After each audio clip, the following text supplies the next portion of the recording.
Okay, so now I've got my line work done, I can start to add shading. Now, as I was doing all my line work, I was thinking about the relationship between the features. And as I was going through the drawing, all kinds of questions were coming into my mind, which should happen when you're making a really detailed drawing, because you'll be thinking, can I put that there? What if I put that here? What effect will that have on this bit, for example? It's like dominoes. If one thing isn't in the right place, once you set the dominoes going, you know, nothing else is going to be in the right place. You can't stop it. So you've got to make sure that everything's, as far as you can, in roughly the right place. Okay? We don't want to be too hard on ourselves here. But also, we want to try and make it as good as we can, always aiming for high quality. Seeing as you're now third year, this time next year, those of you that are choosing to come back, you know, you're going to have to be making the best possible quality work that you can. So it's good to start now, you know, especially by yourselves at home, where it's just up to you. You've just got to do the best that you can do. So the questions that I was asking myself as I was going through here, how does this feature relate to this feature, relate to this, relate to this? And I noticed that it pretty much stacks up one on top of the other. Okay? So the chin is not way back here or over here, it's right below the nose. The relationship between the chin, the lobe of the ear, and the nose. Look at the triangle that is created here. Okay? If I've done one thing a little bit wrong, I think it's that I haven't quite left enough space in here. I would prefer to think the ear, actually, the lobe of the ear should probably be slightly over here, to be honest. But it's something that I've kind of recognised since I stopped the video, and I think, right, I'll just leave that alone. But actually, yeah, I think I need a bit more room here. I need to make sure I've left space over here, because we're going to put words and patterns and shapes and things coming out of this. This is not going to be a quick half-hour drawing. This is going to take us a few periods. I'm yet to decide right at this very second, because I'm working through this one myself. But by the time I post this as an assignment, I will know exactly how long it's going to take. So I would say it's going to be more than 2, 3 periods, possibly 4. Depends if you can use colour as well. Okay, so what we're going to do now is we're going to start looking at the shading. So I was doing all my lines first, but as I was going through my lines, you can see that I've done something called a tonal map. And I'm sure you can probably figure out what a tonal map is. Basically, I've been putting my lines around the edges of my features, but then I've also been putting lines around the edges of shapes of tone. So if you look at that shadow around my eye there, it goes kind of up and over, and then it's spiky, it goes out and in, a little bit fuzzy here, over, and then down the front of the eye, down here, out and over, and it joins up into a kind of shape. And you can see the same thing going on here. You can imagine a big slash of dark down here eventually, dark inside the mouth, and then here, see that just above the chin, under the chin, and then the shading around here. And I've tried to make my neck look a little bit 3D by putting on this jawline and this little line here, which indicates where I suppose the various windpipes and so on are, my shadow here. Okay, and then my shadow underneath my ear, inside my ears. So I've been tonally mapping it as I've been going. Okay, there's not a huge amount going on in there, but there's some. All right, so what we see now is a drawing which is ready for shading. Now, you know, because I've spoken to you about this loads of times, always have a little bit of leaning paper underneath your wrist when you're shading. So I'm going to just grab this piece of paper that's here, a bit of scrap paper. I'm just going to cut it in half so it's a bit smaller, and I'm going to use this for my leaning paper. Okay, so I'm going to put this over like this, and then I'm going to shade, and that way I'm not going to rub. So I'm going to begin some shading with my darkest areas, and then I'll put it into time lapse after a little while, and then I'll carry on with that. Now, please bear in mind, this video that I'm making, it's specifically at the moment for my third years in lockdown. However, I've really enjoyed making these videos, and I'm thinking it could be that in the future, any year group uses this. I might say to my hires one year, right, can you go and look at that video on YouTube and use it to help you understand about how to get all the shading into a face? So therefore, the quality and the level of this drawing that I'm making, it is going to be pretty high because I want to aim it high so that anyone in the school can use it. But please remember, your third year, I'm not expecting you to come up with a drawing that looks as painstaking as this.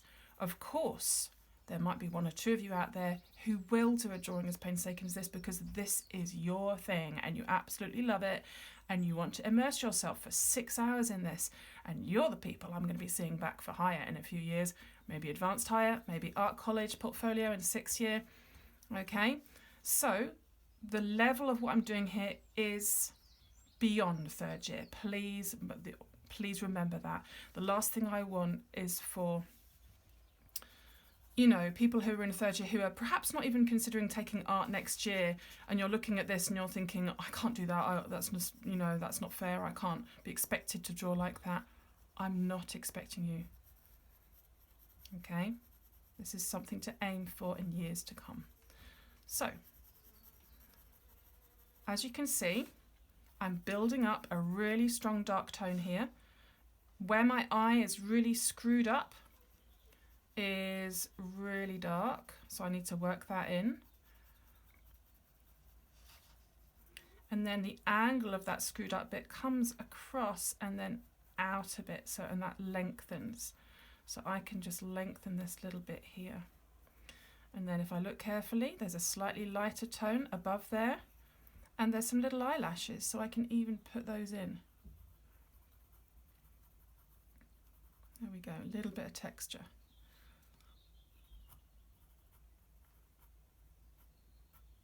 We've done that kind of thing with our bee, our insect. Okay, above the eye, we've got some creases. So what we're going to have is a kind of medium tone up here. And then we can add in a little bit of detail. Hello, Bluebell. That's the dog. Dogs love coming in here when I'm drawing. They just come in, flop down.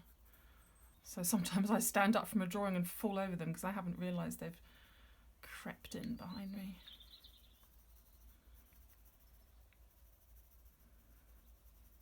Okay. You know, drawing is so experiential. What that means is you learn it by doing it. And I'm doing this after many, many years, and it's still, you know, things come to me as I'm drawing, a little surprise, a little question, a little challenge, and I'll be drawing away and thinking, all right, okay, that tone's too dark. Now I need to lighten it up somehow, or darken down what's around it to make it appear less dark. You know, it's all about these little phrases that come to mind as you're working. That's good. This is why we don't like you chatting when you're doing intense drawing at school. Because I know that if my daughter was coming right now and start chatting to me about something completely unrelated, I would not be able to hold that conversation with her. I'd be going, I wouldn't be able to because my brain is on this. I can talk about this, but I can't talk about anything else.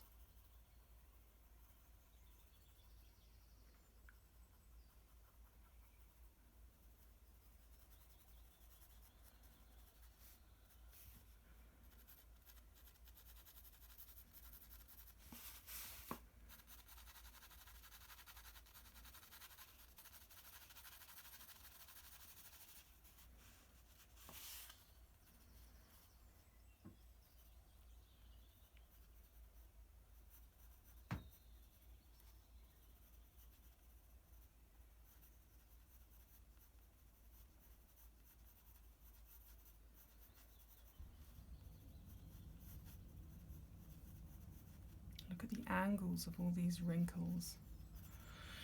Although you, being beautiful young things, you may not have any wrinkles. This is something which is playing on my mind in lockdown. Looking in the mirror in the morning and saying, Oh dear God, when did that happen? When did that happen? I'm 21 in my head. And it's, you know, it's been about 6 weeks since I've put any makeup on. I've made any effort with what I look like at all. So I'm starting to think, am I even capable of making myself look less haggard than this?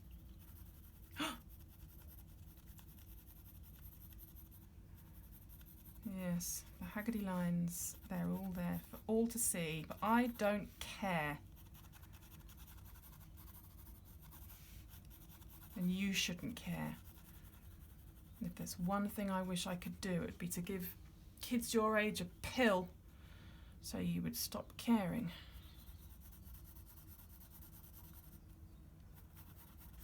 We're all skin and bone and flesh and blood. Okay, so I think you get the idea. To be honest, I should be just leaving the purest white bits, the brightest bits, just white page, okay? But wherever you see any kind of tone, here's a little bit here across the bottom end of my nose. It's definitely slightly darker than here. So I'm just going to put in some pale grey. So there should be only white page where there is pure white in the photo. So I can see the tip of my nose as well. For a start, the shape of it is not quite right. I think this needs to curve out here a touch more. That's better. And then this shadow is a bit stronger here, and there's a shadow right under the nose.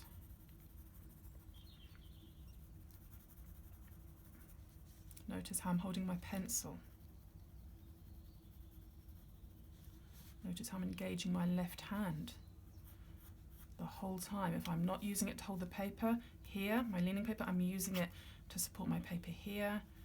It's all about engaging the top half of your body, the energy coming from your heart out into your drawing.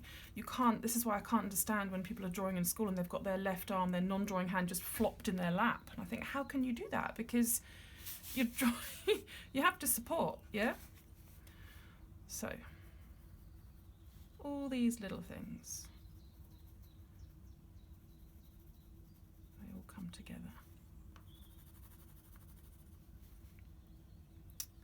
Okay, so what I'm going to do now is I'm going to just put the time lapse back on and spend some time in this drawing.